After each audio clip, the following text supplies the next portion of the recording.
our Audacy NFL insider, which is bigger than that, bigger than all of this. Brian Baldinger, host of the Best Football Show podcast. Insider Call is brought to you by Nationwide for your insurance and financial needs. Nationwide is on your side. Hey, Baldy. Good afternoon, guys. What's going on, man? What's up, Baldy? Hey, Ike. Before we start, Baldy, I got to tell you, brother, from one fashionista to another, you look good Sunday, brother. You look good Sunday, Baldy. You look good, hey, man. Ike, man, you got to be in your Sunday's best. Yeah. Sunday's best, I mean, that's what it's, you look good, you feel good. Ike, you know how that goes. Yes, sir. Baldy, light blue, right? You had the light, was it light blue you had on, right? I was, it's like the late, it's like the Indian summer, fall weather. Right, yes. Beautiful day out there. You had to go for light blue. Yeah, it was nice. Now, this might be a silly question. You an off-the-rack guy or a custom guy? No, man. This stuff is like, this stuff is on layaway. This is Saks Fifth Avenue.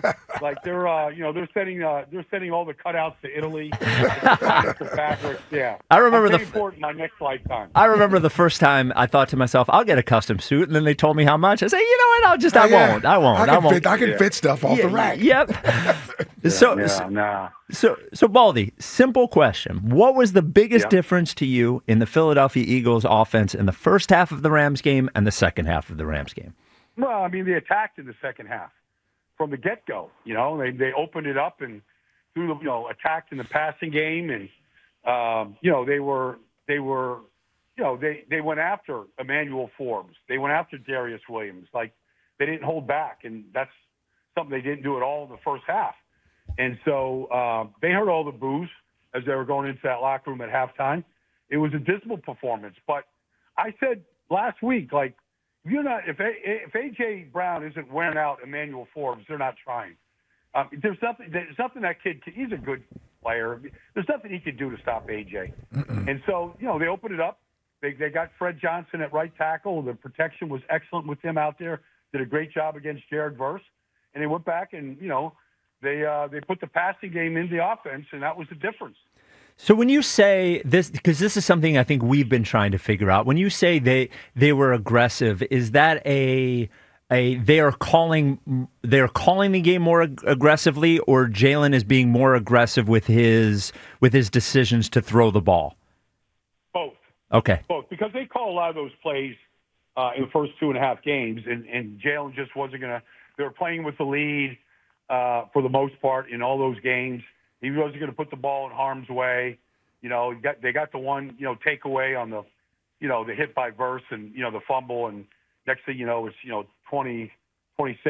Like, they had to open it up. And so they weren't going to be able to just run the ball in the middle of the line for 3 yards and make that catch up. So it was a concerted effort to attack, and they showed you what they can do. They showed you the type of talent that they have that has been sort of mitigated by the style that they played in the first 2 games. Yeah, it'll be interesting starting today, right? They put in the game plan today, and I'm sure yesterday they may have gotten input from certain – I'm speaking mostly about the offense. They got input from key guys. But I wonder, do they try to build off of what they did on that second half, Baldy, or is the approach more or less we'll take our shots when we can, but we still want to focus on making sure we take care of the football, we don't turn the ball over. I listened to the players after the game on the offensive side, and a lot of their messaging was, this is what we can do when given the opportunity to do this. What do you think the approach this week is going to be going forward? Yeah, I have a feeling like those are all – I mean, I'm not surprised. Obviously I talked to A.J. before the game, and I know what he thought of Emmanuel Forbes. He just smiled. I go, I'll do all the talking, AJ. You do all the playing. Like, you got to feed that beast, man. Like, there's very few guys that can catch the ball with their hands, come back to the ball, fundamentally sound, and then just steamroll guys. Like, he's not going down. And we saw, the yards after the catch the other day. Like, I don't think they're going to go back to that, though, until they have to. Obviously, Tampa's had their number over the last 4 years. And so I have a feeling that unless they fall behind or are really struggling to run the ball, that I think they're going to go back to the same approach that we saw for the first 2.5 weeks. And if the defense can do their job, They're beat up on the offensive line. They're beat up at receiver right now. I think if they keep the score close or play with the lead, they're going to play a very conservative style of offense. You mentioned running the ball, Baldy. The Eagles have not, at least in the first 3 games, been able to run the ball as effectively as they did last year. Is that a case of defenses playing it different? Is it a case of Saquon not being as effective himself, or is it offensive line play? I don't think they blocked real good, Spike, to be honest with you. They've always been very athletic in getting to the perimeter, and I don't see any of those runs right now where, Toss Crack or Lane or Mailata are pulling out there on the force. And I don't see a lot of those type of runs. I think there's a way also to, you saw the Rams with Nakua running those fly sweeps and jet sweeps and things like that. Like, I think there's a place for Devontae and AJ to run a lot of those type of plays and get Lane and Dickerson, some of those guys that can, and Juergens, all those guys run really good. Get those guys out in space. I think that's part of it. And then they just haven't, the backside cutoff blocks have not been real good. So, the Rams are pretty good up front, and they kind of plug things up pretty good. But I don't think they've really done a good job of knocking guys off the ball to this point this year. Well, if the Bucs are going to win this game Sunday, Baldy, I would imagine it's going to be led by what they do defensively. They seem to be depleted on offense, although Baker, you give him a chance to stay in the game. He certainly can perform his magic late in the game. But I'm more concerned about that Todd Bowles defense.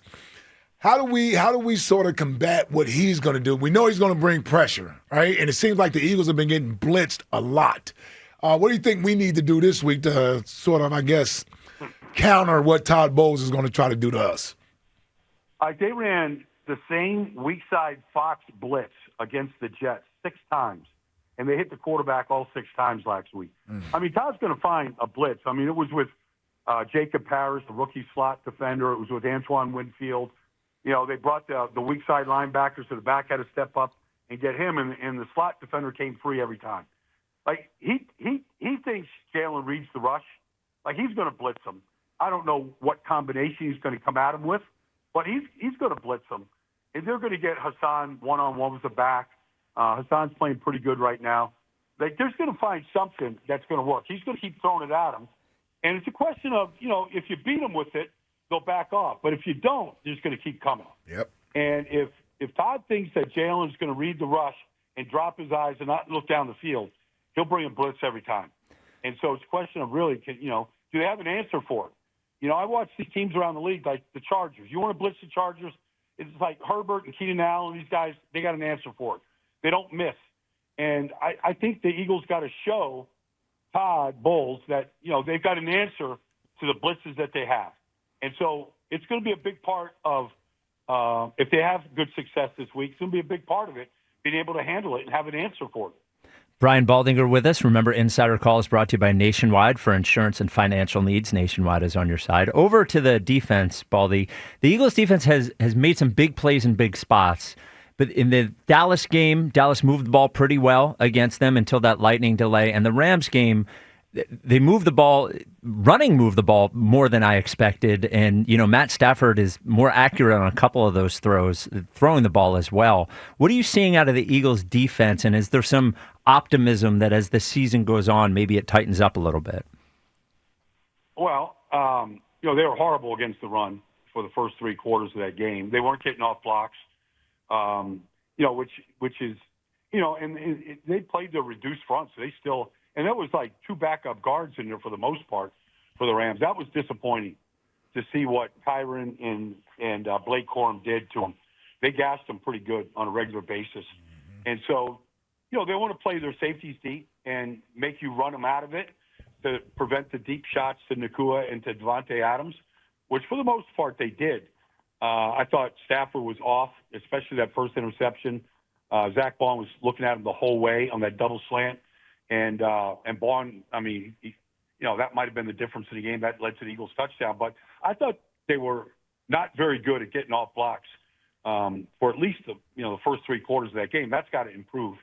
And then, there really hasn't been much of a pass rush so far. And that's got to improve as well. Yeah, Vic Fangio didn't blitz very much at all last year. In the last 2 games, he's blitzed an awful lot in an effort to get to the quarterback. Is, I guess, from a personnel standpoint, and now with Nolan Smith on IR, I guess I just wonder if getting to the quarterback without blitzing is something that the Eagles are going to be able to do this year consistently. Well, they're going to, Jahad Campbell was a good blitzer, and he was a good pass rusher at Alabama. Like, my guess is you're going to see some of that. Nolan Smith was their best pass rusher. That's disappointing to hear, where he's going to – because, I'm watching, last week, like Josh Sweat, Milton Williams, like they were terrorists for New England and Arizona last week. I mean, Josh Sweat had 2 sacks in the first 2 third downs of the game. And, they knew they were going to, lose those guys, but they thought they had reinforcements and development to come. They need Jalen Carter to wake up. He hasn't played great yet. He's got to be a bigger force than he is. Obviously, Jordan has been awesome.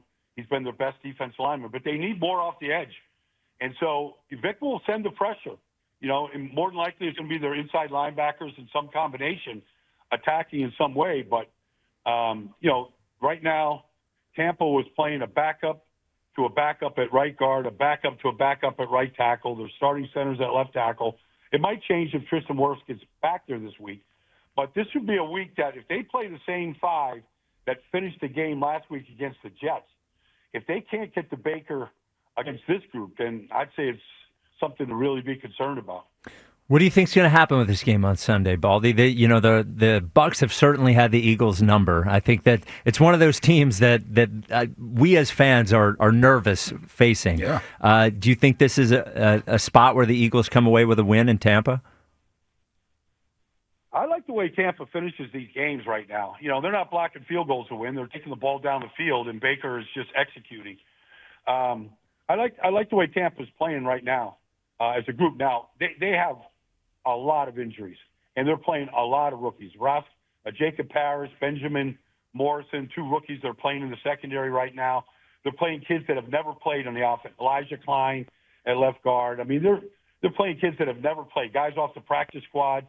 I mean, I think they're awfully thin right now. I mean, the Eagles are a better team. Talent-wise, they're a better team. It's going to be 100 degrees. There's going to be IVs in these guys. I don't know. You saw guys cramping last week. It's going to be that type of game. Like, who's going to survive 4 quarters in that heat down there? It can be a real factor. So I hope that they're hydrating right now. But I think this thing comes down to who has the ball last, to be honest with you. All right, Baldy. Well, thanks for the insight. We look forward to talking to you next week. Appreciate it, brother. Yeah, enjoy it, guys. You bet, man. There he is, Brian Baldinger, our Audacy NFL insider, host of the Best Football Show podcast. Insider Call is brought to you by Nationwide. For your insurance and financial needs, Nationwide is on your side.